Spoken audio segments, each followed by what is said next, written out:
Oleh sebab itu, saya hanya sedikit memberi pengantar sesungguhnya apa sebenarnya yang harus kita telah di dalam melihat laporan evaluasi penyelenggaraan pemerintah daerah.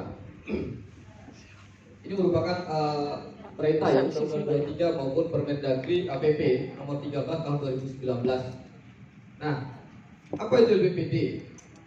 Ya, LPPD kalau definisi di Undang-Undang 23 kita melihat DPRD hari ini posisinya tidak lagi sekuat Undang-Undang 2299. Saya yakin bapak-bapak yang sudah 3 periode, 4 periode sudah paham betul itu. Bahkan di Undang-Undang 23 DPRD itu dikatakan sebagai unsur penyelenggara pemerintah daerah. Maka ketika laporan penyelenggaraan pemerintahan, ya pemerintahan itu menunjukkan ada dua instrumen yaitu eksekutif dan legislatif. Ya. Kemudian yang disampaikan kepada pemerintah pusat. Ini hubungannya adalah vertikal ke atas. Urusannya itu ke atas. Bentuk tanggung jawab ya antara eksekutif, bupati beserta jajaran serta DPRD itu yang disebut dengan LPPD. Nah, proses ini merupakan bukan hanya semata-mata proses administratif. Proses LPPD ini sesungguhnya ketika DPRD menjalankan fungsi kontrol terhadap eksekutif, maka pertanyaannya siapa yang mengontrol DPRD dengan pemerintah daerah, yaitu pemerintah pusat. Di pasal 91 sampai 101 Undang-Undang 23, gubernur itu adalah wakil pemerintah pusat yang ada di daerah yang melakukan pengawasan terhadap penyelenggaraan pemerintahan daerah. Itu salah satu komitmen kalau kita bisa melihat di dalam LPPD. Lalu apa itu LKPJ? LKPJ ini hubungannya horizontal. Ya, kalau LPPD itu dia ke atas melalui gubernur ke pemerintah pusat. Kalau LKPJ ini horizontal. Dia itu pertanggungjawaban pemerintah daerah itu kepada Dewan Perwakilan Rakyat Daerah, kepada DPRD. Nah, ini yang tentu menjadi topik pembahasan utama saya kira nanti, karena pertanggungjawaban itu bukan hanya sekedar melihat seberapa tebal dokumen LPPD, LKPJ itu yang disampaikan DPRD, tetapi bagaimana mekanisme politiknya. DPRD ini lembaga politik, ya. Jadi bukan lembaga administratif dia, bukan birokrasi. Ini nanti kita akan kupas di situ. Sedangkan ada laporan lainnya, yaitu ringkasan laporan penyelenggaraan pemerintah daerah. Ini disampaikan kemana? Ke masyarakat. Bagaimana prosesnya? Pernahkah RLPPD ini disampaikan ke masyarakat? Cara menyampaikannya bagaimana? Kenapa perlu ada laporan kepada masyarakat? Tujuannya untuk apa? Yaitu adanya legitimasi. Karena secara proses politik demokrasi, yang namanya pemerintah daerah, bupati, wakil bupati, DPRD itu dipilih langsung oleh masyarakat. Maka harus ada mekanisme pertanggungjawaban kepada publik terkait dengan penyelenggaraan pemerintah daerah. Nah, yang berikut ada yang namanya EPPD. Ini urusannya ke pemerintah pusat. Ya, ini laporan kepada pemerintah pusat melalui pemerintah daerah provinsi. Nah, yang berikut juga bicara dalam laporan itu bicara indikator kinerja kunci. Ini pengantar saya. Lalu kemudian untuk kita memulai diskusi membedah anatomi tubuh DPRD. Saya mohon izin gunakan.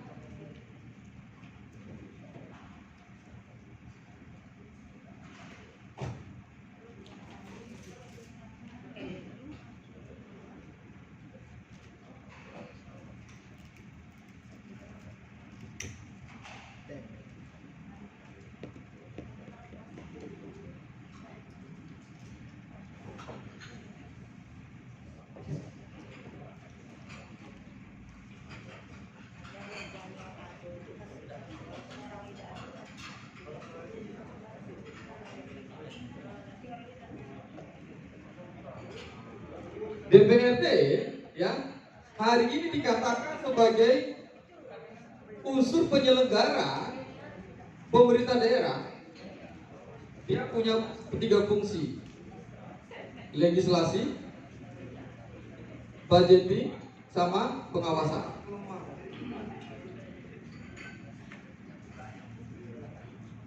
Yang seringkali menjadi problem adalah pada saat DPRD ya, pada saat DPRD di dalam proses legislasi, budgeting maupun pengawasan yang didistribusikan di dalam AKD-nya, ini komisi, ini Bapom, ini Balek, kemudian ini BK, ini mitranya. Saya ingin dulu mulai dari fungsi legislasinya, fungsi budgetingnya. Proses pengawasan DPRD selama ini seringkali menjalankan fungsi kontrol itu pada dua aspek. Yang pertama adalah bagaimana pengawasan terhadap proses penyusunan anggaran. Ya. Yang kedua, proses pengawasan secara seluruh proses penyelenggaraan pemerintahan yang setiap akhir tahun kita proses hari ini. Kan LKPJ Maret besok kan, termasuk nanti kan ada pemeriksaan BPK kan, LHPBPK. Nah, tetapi di dalam fungsi budgeting tadi, kontrol DPRD, hasil pengamatan kami di dalam hampir mayoritas DPRD, ya, tidak begitu kuat pada posisi ketika DPRD itu didistribusikan ke AKD. Contoh, misalnya begini. Hari ini Bapak Ibu semua reses, ya. Tiba-tiba kemudian dari eksekutif sampaikan ke Pak Sekwan, DPRD bilang jadwal reses ya hari ini, ya waktu sekian serempak turun. Tapi pernah nggak DPRD menanyakan apa isu strategis dan arah kebijakan, ya, yang sudah ditetapkan, yang dirumuskan oleh pemerintah daerah, sehingga kami DPRD turun reses itu punya tematik dan isu strategis yang kami harus pecahkan pada reses, pada saat kami reses. Ini fungsi pengawasan. Tiba-tiba Bapak Ibu semua turun reses, pokir, ya. Output dari reses adalah pokir. Pokir akhirnya apa? Kerja hanya sekedar mengumpulkan semua proposal usulan. Ini faktanya. Lalu DPRD tidak pernah melakukan proses pengawasan lebih awal, menginstruksi eksekutif, wali kota, oke, ini kita persiapkan reses sidang pertama untuk penyusunan RKPD dan KUA PPAS 2023. Kami ingin tahu apa isu strategis yang sudah dirumuskan oleh Bapeda dan TAPD tentang persoalan strategis yang akan kita hadapi dan kita selesaikan untuk anggaran tahun 2023. Di komisi tidak pernah dilakukan itu. Tiba-tiba ketemu di forum Bangga. Forum Bangga berapa hari Pak waktunya? Paling mentok 3 hari. Ya artinya kualitasnya kan ya 3 hari. Pengalaman kita itu udah paling kualitas forum itu 3 hari. Yang 4-5 hari itu ya itu forum remeh-temehnya. Yang substansi itu 3 hari. Nah, lompatan-lompatan proses pengawasan ini pada saat awal akhirnya apa? Kita mengalami kerumitan untuk menelisik kedalaman pengawasan terhadap baik LPPD-nya yang vertikal tadi itu maupun LKPJ-nya. Sekarang dengan dokumen LKPJ sekian tebal yang kemudian dibagi berdasarkan urusan, mana urusan wajib pelayan dasar, mana urusan wajib bukan pelayan dasar, mana urusan pilihan, mana urusan tugas pembantuan dari provinsi yang masuk itu. Lalu kemudian pernah nggak kita melakukan membedah substansi LKPJ tadi dibagi di dalam komisi-komisi? Nggak pernah DPRD. Tiba-tiba akhirnya apa? Bikin pansus, kan begitu. Pansus targetnya apa? Mohon maaf, ya mudah-mudahan di Bengkulu tidak terjadi. Pansus targetnya kita mau kunker kemana, itu saja pikirannya. Tapi tidak sampai pada bagaimana menelaah tentang capaian kinerja yang sudah ditetapkan oleh eksekutif di dalam apa? Dokumen RPJM. Misal, hari ini masa jabatan wali kotanya tahun berapa? Tahun kedua. Artinya di dalam roadmap RPJMD di tahun kedua ini, apakah seluruh indikator yang sudah ditetapkan, diperdakan dan itu disetujui oleh DPRD, capainya sudah sampai di mana? Lalu tiba-tiba kemudian hari ini kita reses, lalu kemudian bikin pokirnya, proposal tanpa melihat headline, ya, dari capaian yang sudah bapak-bapak semua sepakati. Tidak ada lagi bicara partai pengusung, oposisi, tidak ada. Begitu ketok bahwa RPJMD itu adalah RPJMD pemerintahan daerah, yaitu eksekutif dan legislatif. Ini fakta. Lalu pertanyaannya Pak Syarif, bagaimana kemudian kita membedah tentang capaian RPJMD? Capaian RPJMD itu bisa dikompilasi di dalam melihat kalau di dalam bab 8 RPJMD itu kan bicara soal target dan capaian. Ini beserta indikatornya. Ini dibagi.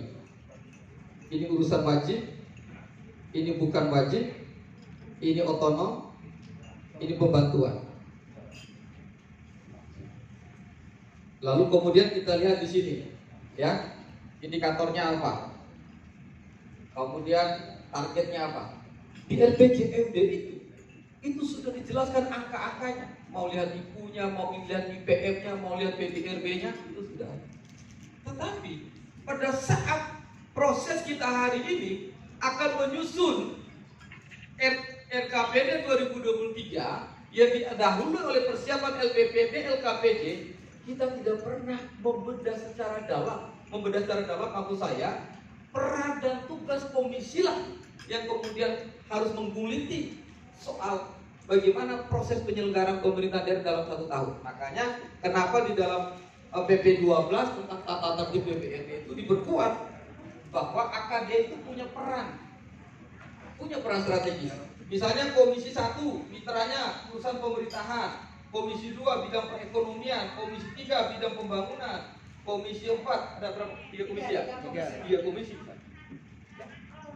Kan kita ketahuan OPD mana saja yang punya kinerja bagus, tetapi kalau kemudian tiba-tiba perwakilan hanya ketemu di forum banggar, representasi fraksi, representasi komisi ketemu di banggar, nggak bakalan dalam Pak. Serius. Ini bukan soal menginterupsi kepala daerah, bukan. Ini menginterupsi kinerja perangkat daerah, kinerja pemerintah daerah. Tidak dalam rangka bahwa proses menginterupsi itu melakukan impeachment, tidak. Ya. Kenapa? Dampaknya apa? Kalau bapak-bapak ibu semua apalagi membedah fungsi yang itu tadi dengan pendekatan money follow programnya, ya. Hari ini dengan kita menggunakan aplikasi SIPD, jadi jangan kaget. Kenapa kok tiba-tiba dan saya kurang?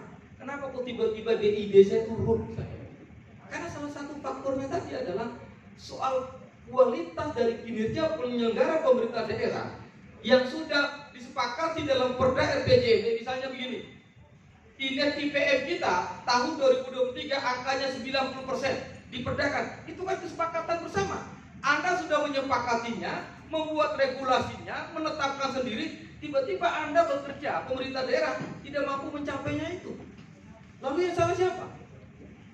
Anda pemerintah daerah yang mematok angkanya. Lalu konsekuensinya apa? Konsekuensinya adalah pasti dana transfer akan berkurang berkaitan dengan capaian tadi itu. Apa yang bisa dilihat? DID-nya. Ya, karena LKPPD, LMPD, LKPJ berkaitan dengan adanya reward dan punishment yang akan diterima oleh pemerintah daerah. Itu. Yang berikut, saya gambaran garis besar. Bapak Ibu semua, DPRD itu walaupun yang kondisi Undang-Undang 23 dikatakan bahwa kita ini adalah unsur penyelenggara pemerintah daerah. Bukan berarti kita tidak punya ruang politik. Ya. Jadi Bapak Ibu semua itu lembaga politik. Jadi jangan mau DPRD itu ditempatkan sebagai lembaga birokrat. Serius Pak. Contoh, Bapak-bapak semua sudah pegang password yang mau username SIPD? Itu salah satunya. Itu faktor kekalahan. Saya selalu bilang kepada teman-teman DPRD, DPRD ayolah kembali ke contohnya. DPRD itu lembaga politik, ya, lembaga politik. Tugasnya DPR itu parley Pak. Tahu kan parley Pak? Mau, ya. SIPD itu adalah sebuah aplikasi. Aplikasi jangan sampai membunuh hakikatnya politiknya DPRD. Iya serius. Jangan sampai. Misalnya begini, Kita secara, kalau istilah saya, cara eksekutif menaklukkan legislatif itu dengan 3 cara, Pak. Cara pertama apa? Administrasi. Coba lihat kapan mau rapat, ya. Dokumen itu dikirim last time. Itu cara satu. Ya kan?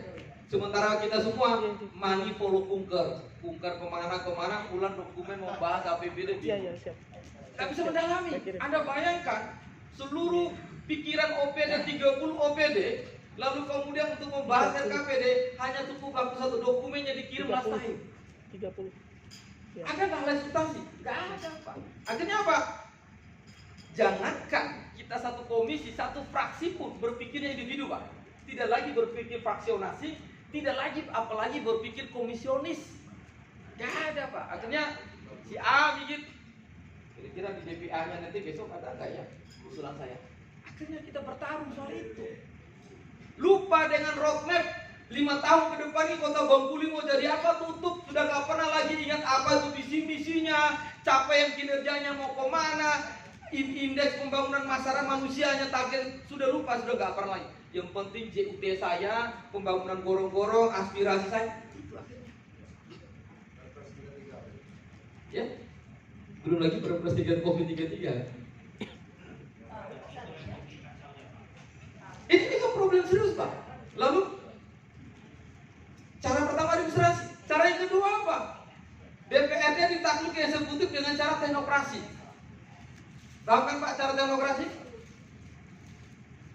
Pemerintah itu eksekutif, ya.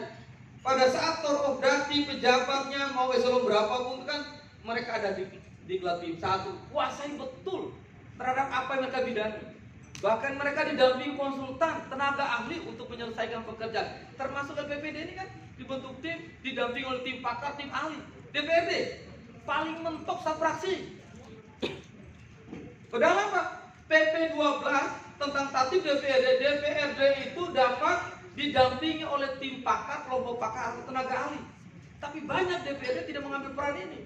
Kalaupun ada, bukan tim ahli yang direkrut, bukan orang pakar, dulurnya, mantan tim sesnya, lalu kemudian suruh berhadapan dengan eksekutif yang sudah puluhan tahun itu mereka geluti bagaimana perencanaan, bagaimana anggaran, bagaimana bicara program. Ini kan fakta. Jadi tidak apple to apple akhirnya, tidak seimbang posisi politik. Ya. Yang ketiga, itu ada cara teknokrasi. Yang ketiga, apa? Cara yang paling mengerikan adalah dengan aplikasi, Pak. Ini kan cara eksekutif menaklukkan legislatif. Ya. Hari ini teman-teman eksekutif clear, diajari sampai tuntas bagaimana menggunakan SIBD itu, bagaimana inputnya, username-nya, passwordnya, dia bisa. DPRD kita yang old style, ya, yang old style gaya old style ini. Begitu dikasih aplikasi, lalu kemudian pilih cara inputnya, akhirnya serahkan ke Pak Sekwan, serahkan ke staf fraksi, monggo diinput. Padahal prinsip Permendagri 70 soal SIBD itu apa? Rahasia, Pak. Kan gitu. Sifat kerahasiaan sudah tidak ada lagi. Kenapa? Bapak Ibu semua mendelegasikan kerahasiaan itu kepada orang lain. Apalagi kepada Sekwan. Sekwan kan eksekutif, Pak. Yang fasilitasi input pokir Anda siapa? Kan Pak Sekwan pertama. Sebelum itu alurnya naik ke Bapeda. Tapi kita tidak tahu. Ini input saya, proposal saya, lampiran udah sampai di mana? Kan nggak pernah tahu kita. Ini problem. Berarti cara menaklukkannya dengan apa? Aplikasi. Tapi DPR diam. Tidak mengambil langkah politik. Tidak mengambil keputusan politik. Apa? Saya membayangkan ikut aja PP 12 bahwa DPRD Kota Bengkulu akan didampingi oleh tim-tim pakar, ada pakar hukumnya, ada pakar ekonominya, pakar perencanaannya. Boleh. Itu mandat dari PP 12 dan saya yakin, saya sudah lihat perda tentang tatipnya Kota Bengkulu itu copy paste PP 12. Boleh. Tapi tidak menjalankan total. Anda sudah bikin perda tentang tatipnya tapi tidak melaksanakan. Salah satu komitmennya bahwa DPRD dapat didampingi oleh kelompok pakar atau tim ahli. Itu ada. Coba baca di tatipnya Bapak Ibu semua, perda tentang tatip. Sehingga apa? Ketika berhadapan dengan eksekutif, apalagi bicara LKPJ, Pak. LKPJ ini hubungannya adalah horizontal, dari eksekutif ke legislatif. Pertanyaan saya adalah, apa instrumen yang DPRD Kota Bengkulu gunakan ya untuk menginstruksi seluruh laporan LKPJ disampaikan oleh kepala daerah? Itu satu pertanyaan. Apa alat ukurnya? Apakah bapak-bapak tahu bagaimana rumusnya IPN? Apakah bapak-bapak tahu bagaimana rumusnya IKU, indikator kinerja utama? Apakah bapak-bapak tahu rumus bagaimana pencapaian PDRB ya terhadap seluruh intervensi APBD? Ya mungkin tahu, Pak. Dan saya yakin kita buka RPJMD itu pada saat kemarin perda awal penetapan RPJMD, lalu nanti di akhir. Di proses awal kita tidak pernah mengevaluasi. Yang berikut, bagaimana siasatnya untuk menghadapi eksekutif tadi? Pak, pada saat TAPD ingin memaparkan baik itu KUA PPAS, baik itu RKPD maupun APBD-nya besok, kan sudah pakai aplikasi itu. Jangan lagi diminta untuk dipaparkan pakai slide manual. Karena kan begitu ya. Padahal sudah pakai SIPD, kita udah sepakat Permendagri 70, ya sepakat SIPD. Begitu rapat di forum banggar, rapatnya manual kan? Paparan pakai kontean slide. Kenapa tidak minta ke DAPD tolong paparkan pakai SIPD proses perencanaan kita sudah sampai di mana? Bagaimana progres terhadap capaian kinerja? SIPD sudah masuk, Pak. Tapi DPRD tidak melakukan itu. Makanya eksekutif itu paling senang kalau bapak-bapak itu sering money follow bunker. Paling senang, Pak. Lah iya, paling senang keluar, Pak. Karena eksekutif nggak ada yang recoki ya. Sama-sama senang lah ya. Ya kan? Yang berikut, ya, ini saya mendiagnosa DPRD, Pak. Ini Pak, karena mudah-mudahan di Bengkulu tidak terjadi lah. Tidak, Pak. Yang berikut begini, Pak. Bisa. Bapak-bapak pernah kebayang nggak sih? Ya, pernah melakukan evaluasi nggak sih? DPRD ini kantor penggadaian atau kantor lembaga politik? Lembaga politik, Pak. Lembaga politik, sepakat. Lembaga politik. Tetapi kenapa kemudian tugasnya DPRD kalau Kepala 18 ketika ngomong hak keuangan kemarin, DPRD itu setara dengan eselon 2, kan begitu kan, Pak? Ya. Apalah tunjangan perumahan, komunikasi dan lain sebagainya, eselon 2, Pak. Tapi pada saat reses, bapak-bapak itu seperti panitia kecil. Kursinya harus diurus, nanti tendanya harus ada PWP-nya, makannya diurus itu, Pak. Bukan lagi eselon 2 bapak-bapak di situ. Itu satu. Yang kedua, pada saat COVID, bapak-bapak DPRD semua tuh hanya disibukkan apa? Urusin kegiatan, tidak bicara program, Pak, di reses. Coba cek. Kalau ada bicara program, saya berani berdebat. Tidak, Pak. Levelnya DPRD eselon 2 sebagai unsur penyelenggara pemerintah daerah, bapak-bapak hanya sibuk proposal. Makanya saya bilang, ini penggadaian atau kantor DPRD. Tahu penggadaian? Mengatasi masalah dengan masalah. Sering kan? Bisa menebak kayak gitu. Kan itu. Tumpuklah hari ini, saya nggak tahu. Bapak udah berapa proposal yang kirim ke Bapak?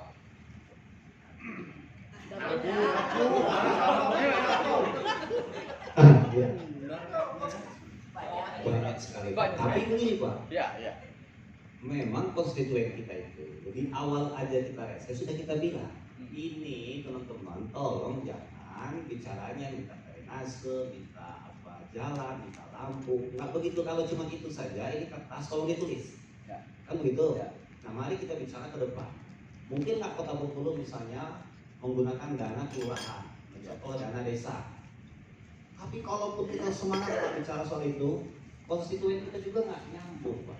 Nah, ini juga kami tuh gimana caranya kan gitu tuh. Ya, ya, Pak. Oke, menarik. Oke. Oke, ini menarik. Oke, siapa?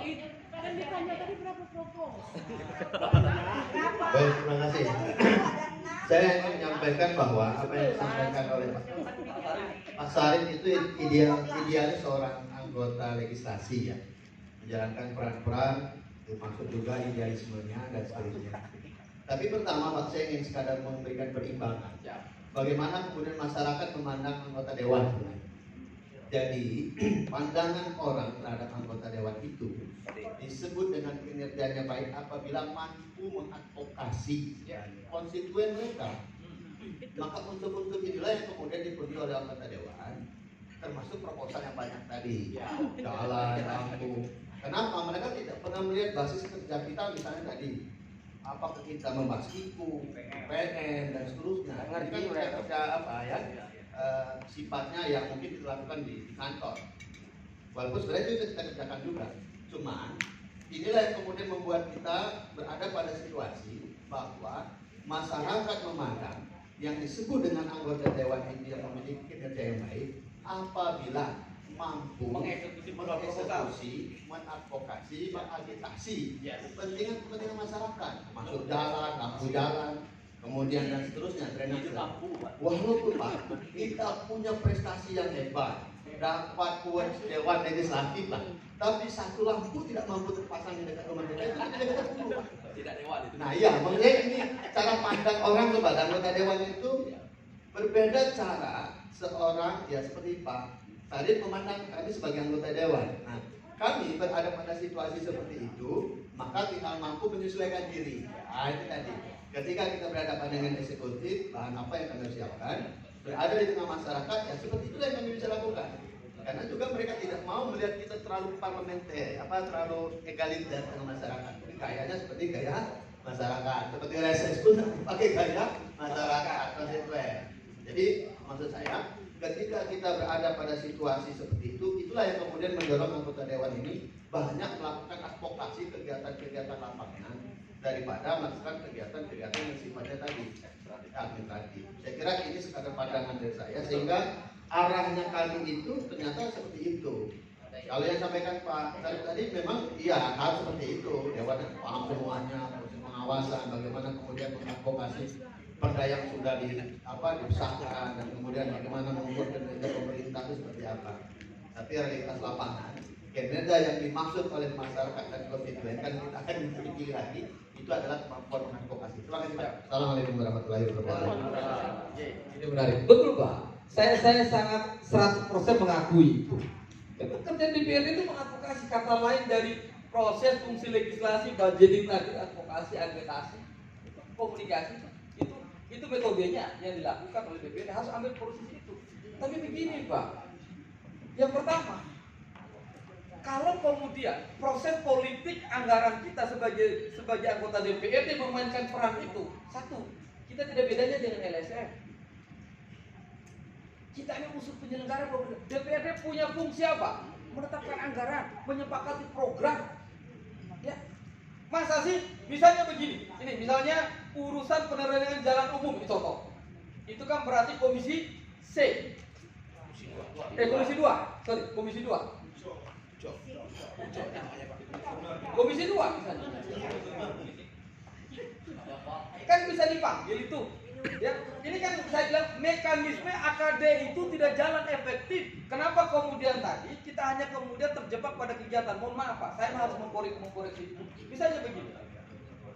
Proses konsolidasi komisi untuk mempertajam kemana sih bandul, alokasi dan distribusi APBD kita terhadap apa isu strategis yang dihadapi masyarakat Bengkulu. Ini kan harus dirumuskan dulu. Bisa, apakah isu strategis Bengkulu, misalnya soal stunting, soal anak putus sekolah, soal kelaparan, soal kemiskinan, soal apa misalnya, soal banjir misalnya, ini pernah nggak diperdebatkan di tingkat komisi untuk berat ini menjadi isu strategis? 2 tahun ini Pak, soal COVID 2 tahun ini. Soal COVID. Ya, yang paling banyak isunya.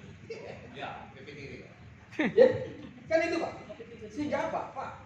Saya ingatkan hari ini Pak, paradigma keuangan negara kita itu uang mengikuti program, bukan lagi uang mengikuti fungsi. Kalau dulu kan money follow function, hari ini uang mengikuti fungsi, uang mengikuti program. Maka perdebatan di fase pertama adalah perdebatan program apa yang akan dihandle oleh 30 anggota DPRD Kota Bengkulu ini, sehingga dia bisa menjadi platform utama di dalam apa? KPD dan uang. Ini kan tidak kita masuk ke forum bahkan pembahasan UAPBS, lihat lampirannya.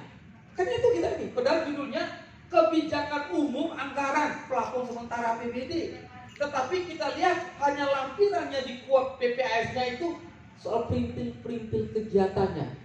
Tutup mata soal apa isu strategis dan arah kebijakan yang mau diambil oleh Kota Bengkulu, kan itu. Sehingga apa? Betul. Akhirnya apa? Peran sebagai sinterklas, peran sebagai pemadam kebakaran dalam rangka mengadvokasi kebutuhan dan kepentingan masyarakat. Kok kita jadi pegawai PU? Kok kita menjadi pegawai pertanian, dinas pertanian? Makanya ingat, di Permendagri 90, Permendagri 70 tentang SIPD itu kan dibilang begini, DPRD dalam mengusulkan proposal kegiatan itu kan tidak dan tak terbatas kan? Betul kan? Tidak ada batasan. Tidak ada batasan. Bapak Ibu mau berapapun input di usulan program kegiatan di SIPD itu tidak ada batasan. Tetapi DPRD mengambil jalur lain apa? Oke, kita bikin kesepakatan dengan eksekutif. Kira-kira, Pak Wali Kota, pagunya untuk kami ini poki mau berapa? Akhirnya kan kita melakukan negosiasi sendiri di situ. Padahal di dalam undang-undang tidak ada mau cari peraturan Menteri Keuangan nggak, PP 77 tentang teknik pengelolaan keuangan daerah nggak. Tidak ada bicara komitmen bahwa ayo kita main pagu-paguan di situ. Nggak ada Pak. Tapi di Permendagri 90, 70, PP 19 tentang pedoman keuangan daerah, silakan DPRD karena sebagai unsur penyelenggara pemerintah dan usulkan programmu, kegiatanmu. Tetapi apa? Pegang dulu dong rumah programnya. Kegiatan itu kan anak dari program. Saya bayangkan beliau pegang isu strategis soal kenakalan remaja. Beliau pegang isu strategis soal banjir. Beliau ini bicara soal penerangan jalan umum atau isu strategis tadi itu. Kenakalan remaja, ini isu strategisnya. Begitu rancang program, maka ada ratusan kegiatan yang bisa dieksekusi oleh beliau. Tinggal dilokalisir jadwalnya ke dapil Bapak, kelurahan Bapak, RT Bapak. Tinggal itu aja. Negosiasi politik. Tetapi belum pembahasan RKPD, belum tuntas masuk di forum banggar, sudah setengah kamar itu kira-kira. Pak Ketua, pimpinan negosiasi lah dengan Bupati atau Wali Kota. Kira-kira pagu kita tahun ini berapa? Kena refocusing apa tidak? Akhirnya apa? Sepakat 30 orang pagu reses anggota DPRD 1M. Berarti 30 M. Bupati senang nggak? Wali Kota senang Pak. Kalau saya jadi Wali Kota senang. Pasti dong Pak. Saya senang. Kenapa? Haknya Anda cuma 1 miliar dari total APBD Bapak berapa? 1,2 triliun dikurangi dulu belanja pegawai, belanja rutin. Ya, silakan Bu.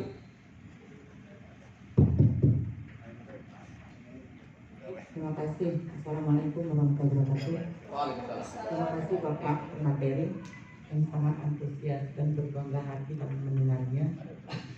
Sebenarnya Pak, tidak semua yang disampaikan itu benar. Ya. Kami anggota DPRD juga mau seperti apa yang Bapak sampaikan. Kalau untuk program, anggota DPRD kadang-kadang tidak punya hak untuk memberikan saran sebelum melaksanakan PPAS. Program itu dilakukan oleh OPD masing-masing sesuai dengan pagu anggaran yang diberikan oleh TAPD. Kita di komisi juga sudah membahas. Ayo OPD sampaikan materi apa yang akan kita lakukan. Sesuai dengan yang kita lakukan, bahwa di dalam reses kita mendapatkan temuan-temuan. Di masyarakat kita memerlukan sarana pendidikan, sarana ekonomi, segala macamnya. Tetapi karena diberikan pagu anggarannya hanya sebatas 2 miliar misalnya, kan terbatas. Keinginan kami di dalam reses itu akan kami tuangkan semuanya di KUPPAS waktu kita pembahasan di komisi dan juga di Banggar. Yang agak menggelitik sekarang Bapak tentang SIPD. Kadang-kadang kita ditakut-takuti sebenarnya kalau sudah ada di dalam SIPD pas pembahasan anggaran kita tidak boleh maroba-roba, sedangkan kita tidak diberikan apa sih program yang ada dalam SIPD itu di setiap OPD itu sebelum pembahasan. Intinya kita DPR ini sebenarnya tidak bodoh-bodoh amat sebenarnya, karena kalau bahasa kami itu nak ngelak balak baik gitu kan, mau mengelak balak gitu kan, daripada nanti programnya tidak jalan. Apalagi sekarang ini stunting memang sangat penting sekali. Program Jokowi bahwa stunting yang paling utama. Apakah itu ada di dalam semua OPD? Tapi kita kan tidak tahu pas pembahasan anggaran baru tahu Pak, ada atau tidak. Itu makanya sekarang ini mohon dari Bapak memberikan pencerahan kepada kami. Ya. Apa sih yang harus kami lakukan sekarang ini? Kalau masalah yang Bapak sampaikan tadi itu sebenarnya terjadi dan tidak terjadi. Gitu kan. Oke, itu saja Pak. Terima kasih. Baik, Bu. Assalamualaikum warahmatullahi wabarakatuh. Oke, terima kasih. Ibu sudah memberikan data ke saya. Ternyata DPRD tidak ikut membahas program yang disusun oleh PD. Itu kelemahannya, itu kesalahan pertama saya. Jadi, makanya di premis awal saya katakan DPRD itu unsur penyelenggara pemerintah daerah. Dia tidak lagi oposisi, tidak lagi koalisi di situ. Begitu dikatakan, ditetapkan perda RPJMD, maka visinya kembali kota terpilih itulah yang menjadi domain untuk diwujudkan bersama-sama. Maka, gini Bapak Ibu, misalnya ini saya contoh. Apakah sampai hari ini Bapak-bapak sudah tahu, sudah mendapatkan template ya paparan dari TAPD, dari Bapeda atau wali kota tentang apa isu strategis yang dirumuskan untuk 2023? Sudah ada belum? Nah, itu saja sudah lewat. Bagaimana kita mau kegiatan program? Ya. Nah, makanya ini kan lompatan ini. Pokir sudah diserahkan, tapi tanpa kita tahu ini kan guidance Pak. Di perencanaan itu harusnya eksekutif sampaikan dulu. Oh DPRD, hari ini berdasarkan kajian Bapeda, isu strategis pembangunan Kota Bengkulu 2023 ini loh. A, B, C, D. Dan rancangan arah kebijakan yang mau kita ambil makanya di dalam perencanaan itu kan ada namanya ranting. Ranting itu apa? Rancangan teknokratik yang disusun oleh Bapeda didampingi oleh tim pakar. Baru kemudian dia jadi rangkal. Setelah apa? Memasukkan visi-misinya ke wali kota. Itu rancangan awal. Dibahaslah bersama DPRD. Baru kemudian dia jadi apa? RKPD kan begitu. Nah, kita tidak tahu apa isu strateginya Kota Bengkulu 2023. Tiba-tiba pasukan infanteri turun reses. Tidak ada Google Map-nya, peta ini kita mau kemana, roadmap-nya ke 2023 apa isu strateginya. Lalu yang kedua, apakah teman-teman DPRD sudah dipaparkan soal rancangan arah kebijakan 2023 apa saja? Sudah belum? Ya Pak. Penyampaian Oh itu belakang Pak. UAPP ini saya bilang cara eksekutif menaklukkan legislatif itu Pak, cara administratif. Ya. Jadi apa yang disampaikan tadi sebagai anggota DPRD ya agak singgung juga. Itulah. Ya. Artinya norma-norma, kaidah-kaidah, menteri, BP, undang-undang yang menjadikan DPRD secara nasional itu dilakukan sendiri awal. Ya. Dan muncul sebuah framing bahwasanya cara kepala daerah tersebut menyandra anggota DPRD dengan cara ya, satu dengan administrasi, dua dengan teknokrasi, dan tiga aplikasi teknologi. Ya. teknologi.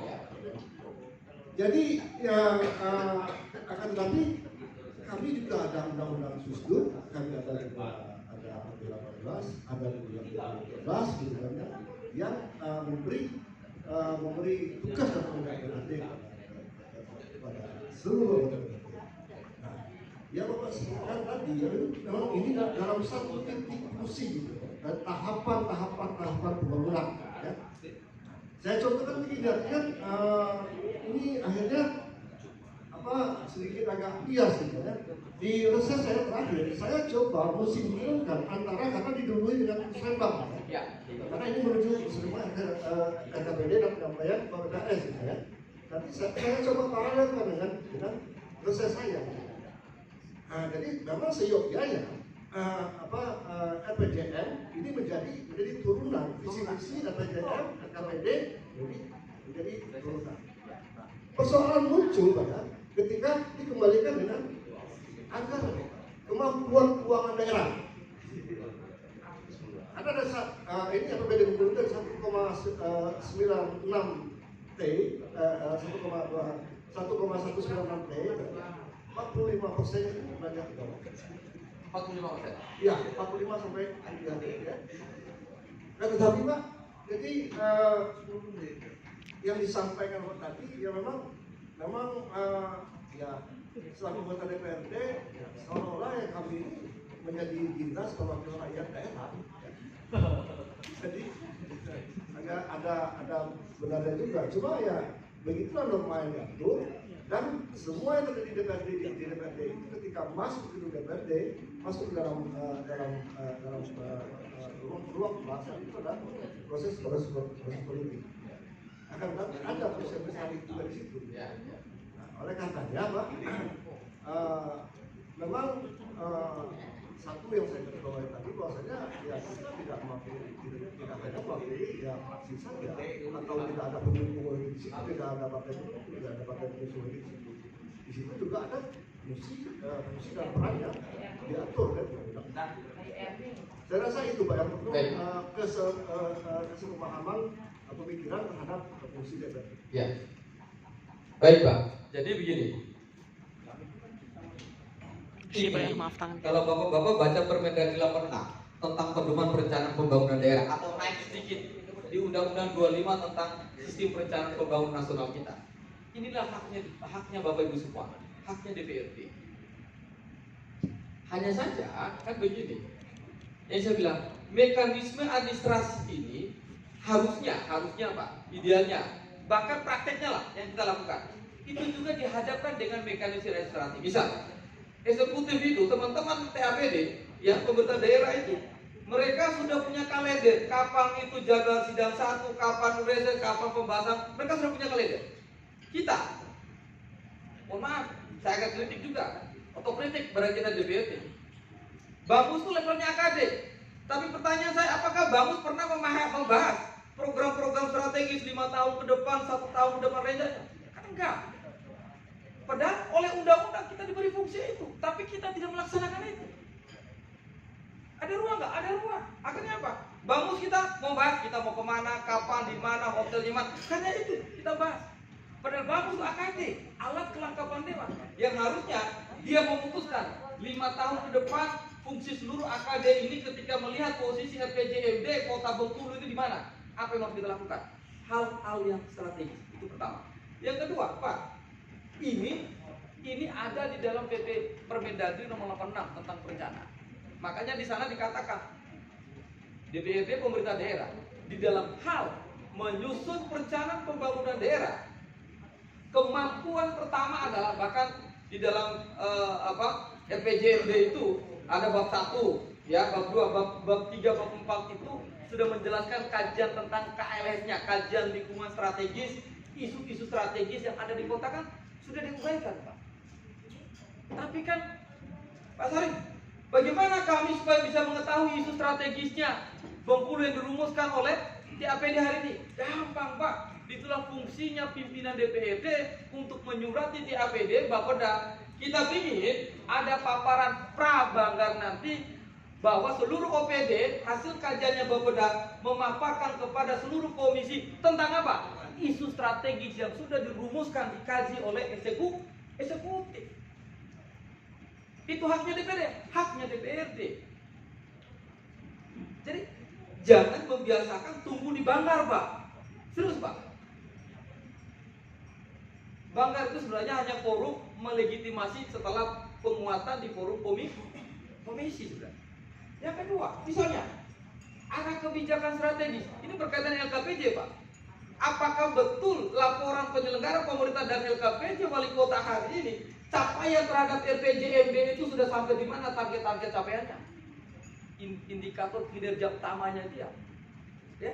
Maka langkah hukum advokasi, kalau Bapak bahasanya beliau, advokasi yang pertama adalah advokasi terhadap anatomi RPJMD yang merupakan pengejawantahan dari visi misi wali kota kan, disepakati. Udah sampai di mana? Maka arah kebijakan inilah yang kemudian harus dikawal oleh DPRD. Berdasarkan apa? Isu strategisnya. Ini sistematika, Pak. Begitu kita tahu, oh arah kebijakan, Pak. Mohon maaf, jangan dijebakkan dulu langsung bicara pada soal KKD, Pak. Itu urusannya berbeda, Pak. Ya, KKD, kemampuan keuangan daerah. Nanti kita akan bicara bagaimana potensi meningkatkan PAD itu bisa, Pak. Ada rumusnya. Tapi ini dulu, Pak. Maka misalnya begini, arah kebijakan berdasarkan isu strategis, tingginya angka stunting, ini contoh. Misalnya Ibu bilang, ini contoh aja. Lalu arah kebijakan kita muncullah tematik 2023 Kota Bengkulu bebas stunting. Ini contoh. Berdasarkan isu strategis, arah kebijakan muncul tematik pembangunan. Makanya setiap tahun Dagri itu mengeluarkan Permendagri tentang pedoman penyusunan APBD itu ada temanya enggak? Ada, Pak. Tahun hari ini 2022 temanya apa? Pemulihan ekonomi dan reformasi struktural. Itu tema APBD kita. Yang dituangkan oleh Kementerian Dalam Negeri. Nah, lalu disinilah perdebatannya. DPRD itu apa? Untuk merumuskan arah kebijakan, mengkoreksi, mengawasi, menginterupsi rumusan arah kebijakan. Oh, ini kan arah kebijakan tematiknya stunting. Tapi kok dilihat dari programnya, kok tidak banyak mendukung kebijakan tematik soal stunting. Ini loh maksud saya. Perdebatan kita, diskusinya, desnya kita dengan TAPD, dengan OPD tadi itu ini. Tiga dibagi. Komisi 1, 2, komisi 3. 30 orang. Pak, program strategis itu kalau lebih dari 5 itu bukan program strategis lagi, Pak. Program nyicil-nyicil, program strategis. Makanya Presiden kalau Bapak-bapak sering lihat ada yang namanya PSN. Sebelum dilakukan PSN ditetap dulu KSN, kawasan strategis nasional, baru muncul tematiknya bikin PSN. Kan begitu logiknya. Karena kita nggak punya GBHN. Ya, sama di daerah boleh. Undang-Undang 25 tentang sistem perencanaan pembangunan daerah kita memungkinkan pendekatan apa? Partisipatif, politik, bottom up, top down, kan itu. Itu kan pendekatan dalam perencanaan politik. Oleh sebab itu, Undang-Undang 23 membagi urusannya. Ada absolut, itu adalah kewenangan pemerintah pusat, pertahanan, keamanan, militer, hubungan luar negeri, agama. Itu domain milik pemerintah pusat. Ketika turun ke daerah, dia wajib hukumnya pakai mekanisme apa? TP, tugas pembantuan yang disertai anggaran dan tenaga ahli. Yang kedua, masuk urusan kongruen. Kongruen dibagi dua lagi. Kongruen wajib pelayanan dasar, pendidikan, kesehatan yang sudah ada platform anggarannya 20-10%. Clear? Ya, ini komisi siapa yang nangani? Yang berikut, wajib bukan pelayanan dasar. Ya, dia wajib tapi bukan pelayanan dasar. Tinggal kita lihat urusannya. Lalu yang ketiga, urusan otonom. Ya, pertanian, perikanan, pariwisata itu urusan otonom. Sesuai nggak dengan tematik yang potensi ada di daerah kita? Yang terakhir, tugas pembantuan. Ya, yang dibantu oleh provinsi yang masuk ke kabupaten kota. Nah, program-program ini itu harusnya terjadi penguatan perdebatan itu dilakukan di level mana? Komisi, Pak. Sehingga take over di forum Banggar. Banggar ini kan AKD tapi ad hoc. Kan begitu, Pak. Dia ad hoc seperti pansus juga. Karena hanya tentatif mengumpulkan sekian banyak orang untuk mendilkan itu. Harapan saya, begitu masuk di forum Banggar, yang kita perjuangkan tadi itu oleh Komisi 1, pokoknya berkaitan reformasi birokrasi, efisiensi, biaya belanja operasi tadi itu harus dipegang oleh Komisi 1 karena bidang pemerintahan dan birokrasi misalnya begitu. Dipegang isu strateginya ini. Oh, mencermati postur APBD kita 1,2 triliun, tapi belanja operasi checklist di bawah belanja pegawai kita tingkatnya sudah 50%. Ini kredit. Maka isu strategisnya Pak, reformasi anggaran ya. Dan ini itu dipegang. Perkara apakah kegiatan lain-lain silakan Bapak Ibu semua. Yang kedua, di bidang ekonomi, potensi penerimaan daerah kita akibat Covid di sektor pajak, baik itu bagi hasil PKB, pajak hotel, restoran, retribusi parkir dan lain-lain tahun ini turun. Tapi dengan adanya, ini contoh analisis Pak ya, adanya OSS kemudahan berusaha sekarang gampang sekali. Di data DPTSP yang berizin ini ada ratusan, tetapi kok pendapat kita nurun. Harusnya kan grafiknya sama ini. Yang mengusulkan izinnya tinggi, tetapi pendapatannya kok rendah. berarti ada kebocoran APBD, kebocoran sektor pendapatan. Jadi isu strategis nggak? Apa programnya? Oh, misalnya bagaimana mekanisme secara elektronik tentang pajak retribusi tadi bisa meningkatkan PAD. Ini contoh. Itu menjadi domain program diambil. Di bidang pembangunan infrastruktur misalnya, ya, dan kejahatan sosial, Komisi 3. Bagaimana kenakalan remaja, bagaimana kasus narkoba, ini contoh misalnya. Apakah ini menjadi pengaruh utama dalam arah kebijakan dan program strategis? Kalau itu disepakati diambil alih, rumuskan kegiatannya apa diambil. Ini maksud saya, logik dari perencanaan kita, sehingga DPRD, mohon maaf tadi Pak, advokasi dua hal. Advokasi dalam perspektif bagaimana arah kebijakannya tadi. Yang kedua, advokasi memastikan program, arah kebijakan dan program yang sudah dirumuskan di dalam RKPD dan KUA PPS tadi itu dia dieksekusi pada penetapan APBD. Ini saya kira Bapak Ibu semua ya yang bisa saya sampaikan. Monggo kalau ada yang mau ditanyakan. Kalau soal RKPD itu Pak begini, saya tambahkan RKPD terakhir. Ini DPRD. Caranya Pak, cukup ambil lampiran RPJMD ya, yang berkaitan dengan capaian indikator. Ini pegangan. Ketika nanti DPR eksekutif datang ketemu Bapak di ruang pansus atau pansus apapun, maka lampiran. Yang kedua, masing-masing anggota, masing-masing komisi pegang berdasarkan urusan. Belanja urusan wajib itu berapa rupiah, belanja urusan tidak wajib berapa rupiah, belanja urusan otonom itu berapa rupiah. Ini dipegang. Caranya adalah ini nanti metrik memang dia, ya. Ini LKPD itu. Lalu yang kedua adalah langkah selanjutnya, Pak, mohon dengan hormat maksud saya, buku hasil LHKPD, BPK itu kan dikirim ke pimpinan DPRD, ya. Nah, tidak semua, jangankan kami yang di perguruan tinggi ahlinya, tidak semua mampu membaca, ya, coretan stabilo, rekomendasinya BPK kan? Apalagi, mohon maaf, ya, kita tidak pernah membedahnya di internal. Maka langkah selanjutnya saran saya, dokumen LHP BPK tadi, rekomendasinya Pak, ya, maka harus ditindaklanjuti berikut sebelum masuk ke pansus untuk mempertemukan eksekutif apa? Boleh nggak DPRD, pimpinan DPRD mengundang BPK lagi? Boleh Pak. Kan pemeriksaan awal itu namanya pemeriksaan rutin. Setiap tahun pasti BPK turun kan? Lalu DPRD ingin mendalami hasil pemeriksaan rutin, maka DPRD bersuratlah ke BPK. Apa? Ya, undang beliau sebagai narasumber di internal DPRD untuk membedah ulang hasil pemeriksaan tadi itu, supaya kita tahu rohnya. Contoh, ini ada beberapa kasus. DPRD menjelang akhir tahun menetapkan silpa existing kita 100 miliar. Ini contoh. Ini banyak banget DPRD yang terjadi kasus ini. 100 miliar. Tapi pimpinan DPRD tidak pernah memerintahkan kepada sekretariat memanggil bendahara daerah memeriksa. Benar nggak ada uang yang dimaksud di rekening koran itu realnya 100 miliar? Tapi pimpinan DPRD tanpa melakukan proses ke bank, kas daerah, tanda tangan bahwa silpa existing kita real 100 miliar. Ini banyak kasus.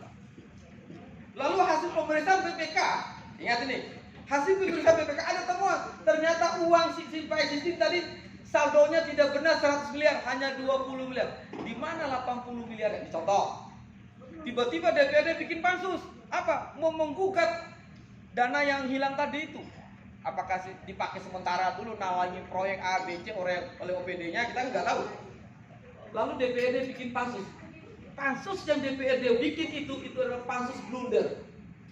Kenapa? Anda sudah menyetujui kok nilai silpanya 100 miliar, lalu Anda mau pansus diri sendiri. Kenapa? Anda sudah menyepakati yang namanya silpa existing. Nah, dokumen ini bagaimana?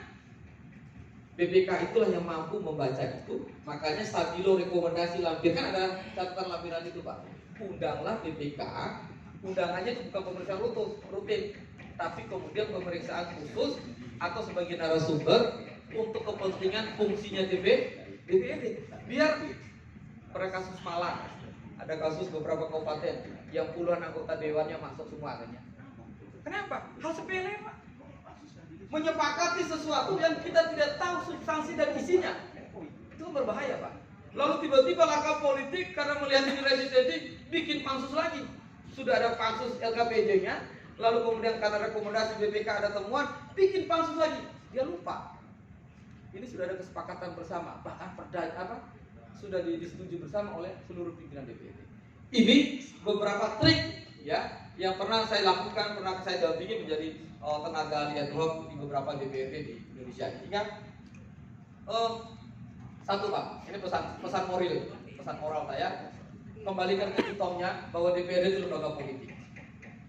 Ya, lembaga politik. Sebagai lembaga politik harus semangat Pak. Sebagai lembaga politik, bahwa DPRD punya targetan di dalam benefit elektoral akan terpilih lagi. Iya, siapa yang tidak mungkin? Tapi caranya adalah ketika ketika eksekutif tadi punya kemampuan secara teknokrasi menguasai DPRD, maka DPRD standing posisinya juga menggunakan hal yang sama. Bagaimana caranya? Ayolah DPRD, rekrutlah itu tenaga ahli tim pakar untuk backup bapak-bapak semua itu. Kan boleh di PP 12, PP 18 hak keuangan boleh. Sudah ada ya Pak? Oke. Yang ketiga, yang berikut, kalau eksekutif dalam hal presentasi tentang perencanaan Pak, mereka kan pakai teknologi.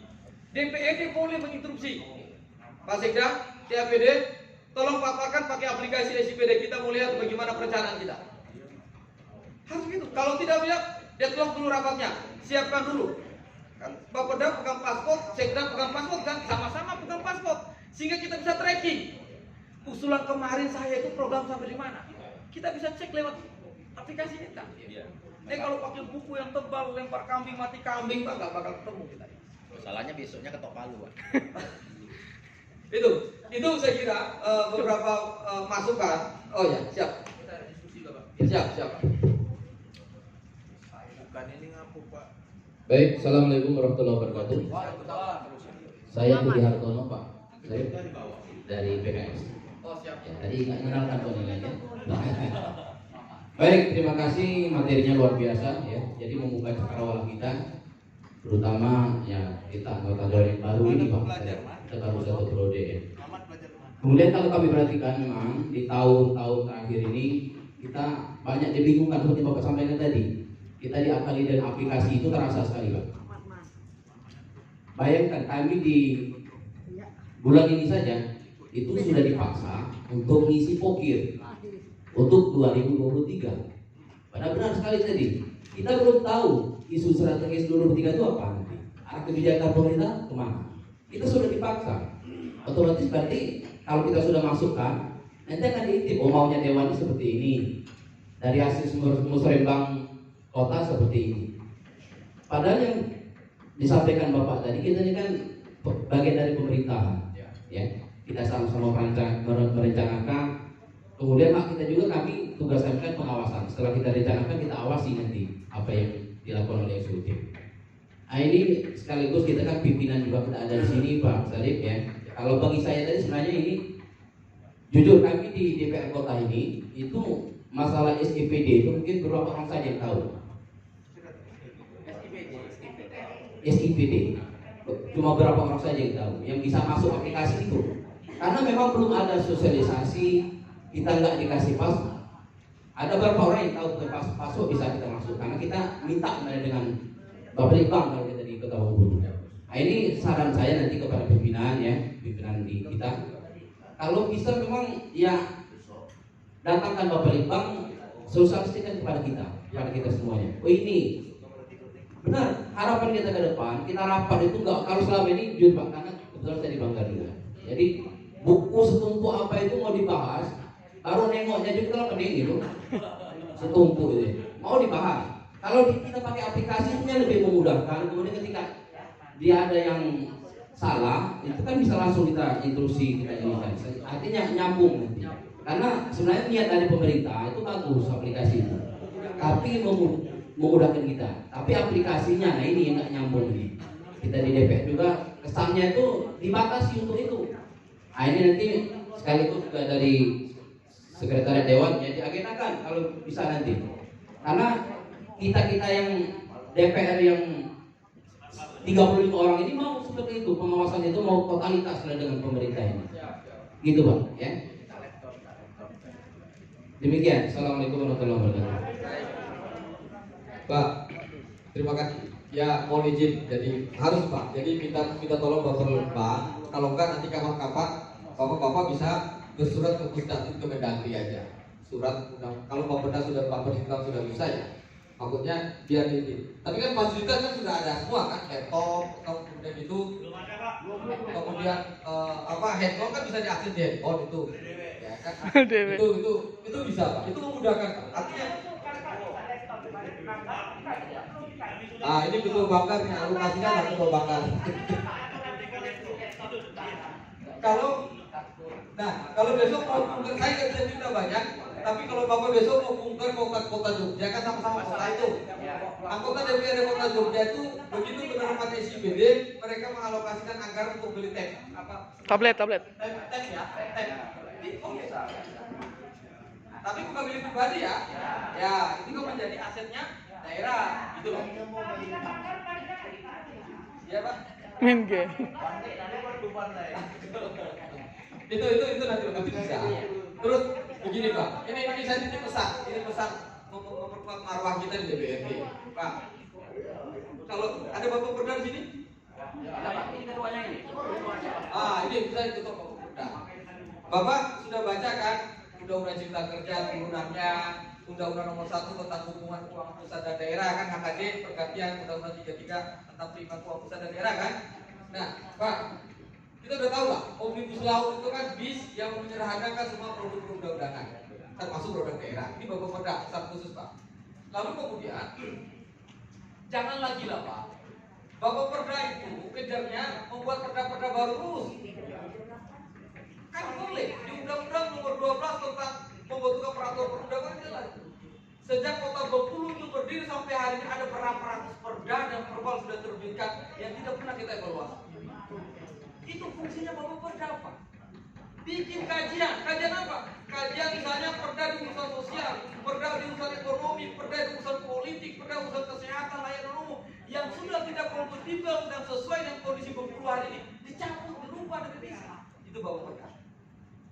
Yang kedua, Bapak Perda berperan untuk apa? Memperkuat fungsi DPRD. Bagaimana caranya? Misalnya, bikinlah perda inisiatif tentang apa? Tentang evaluasi penyelenggaraan pemerintah daerah. Jadi kita punya instrumen hukumnya Pak. Hari ini kan Bapak nggak punya. Mau menjalankan fungsi pengawasan hanya pakai tatip. Ya, tatip kan lebih barat ngurus internal. Tapi berhubungan relasi dengan eksternal, dengan eksekutif. Punya nggak? Nggak punya di DPRD. Saya coba cek di webnya, kok nggak ada ya? Sebuah regulasi yang mengatur relasi politik ya antara eksekutif dan legislatif. Bikinlah perda tentang apa? Evaluasi penyelenggaraan pemerintah daerah. Clear di situ. Sehingga bapak tidak repot soal LKPJ, LPPD, LPD atau apapun namanya itu. Karena secara reguler dan regulasi legitimasinya clear. DPRD punya sama. Ketika eksekutif itu membuat perwal tentang apa? Penjabaran APBD. Bapak-bapak nggak cepat putih kan? Kan paling kota membuat perwal penjabaran APBD. Apalagi kemarin tentang BDT refocusing COVID. DPRD nggak punya kekuatan untuk hanya terlibat menyetujui, tapi implementasinya DPR kan terlibat. Nah, ini contoh Pak. Yang berikut Pak, Bapak Perda, kalau ini penting karena di sekretariat kan ada bagian hukumnya Pak. Model TikTok secara konstitusi antara Bapak Perda, ya Pak Abdul Rais. Oke, ya dulu Pak. TikTok kan Bapak Perda dengan bagian hukumnya Sekwan itu menjadi penting hubungannya. Model komunikasi. Misalnya begini, Sekwan itu kan harus berkoordinasi dengan bagian hukumnya eksekutif, ya tentang apa program perdanya eksekutif, kemudian kajiannya bagian hukumnya di Sekwan. Itu bisa menjadi input lagi Bapak Perda. Jadi muncullah perda. Ya, itu pesan saya Pak. Yang kedua, bagus. Ada bagus? Ketua bagus izin. Ketua DPR izin. Gini, Pak, saya izin Pak pimpinan. Saya belum lihat di DPRD Kota Bengkulu itu belum ada reja DPRD-nya. Yang baru ada itu reja sekwannya. Boleh cross check IPA sekwan. Artinya apa? Selama ini DPRD itu numpang di rejanya sekwan, sehingga membaca APBD itu akumulasi anggarannya dianggap itu alokasi anggarannya DPRD, padahal itu double track, ada anggarannya sekwan, ada anggarannya DPRD.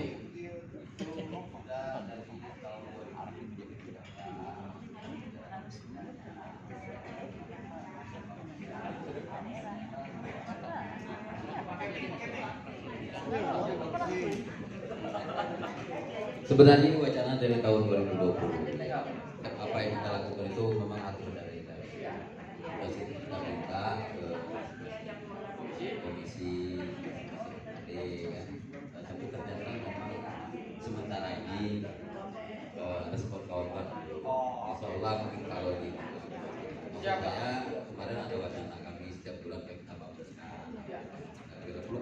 atau bertiga triwulan tapi mereka kirim berencana supaya itu perlu juga kembali disosialisasikan kita. Nanti itu saya bantu lah. Kita bantu lagi. Ya, itu yang dibangun Pak. Jadi sehingga simulasi APBD antara alokasi anggaran untuk sekretariat, belanja sekretariat dengan belanjanya DPRD itu terpisah. Kan ditertibkan cerita begitu kan Pak ya? DPRD di dalam memperkuat tugas dan fungsinya harus itu diatur bab sendiri Pak PP 12 itu. Ya. Maka ketika belanja kegiatan program untuk BIMTEK, belanja program untuk Bapak Perda, belanja program pengawasan, kita sudah punya guidance-nya Pak di dalam reja DPRD. Itu Bapak semua sekali lagi mohon maaf apabila ada hal yang kurang berkenan. Semoga apa yang kita diskusikan hari ini bermanfaat untuk kemajuan Kota Bengkulu dan secara khusus memperkuat kelembagaan politik DPRD Kota Bengkulu. Sekali lagi terima kasih. Assalamualaikum warahmatullahi wabarakatuh. Ya, kita akan siapkan dulu untuk pemateri kita pada siang hari ini.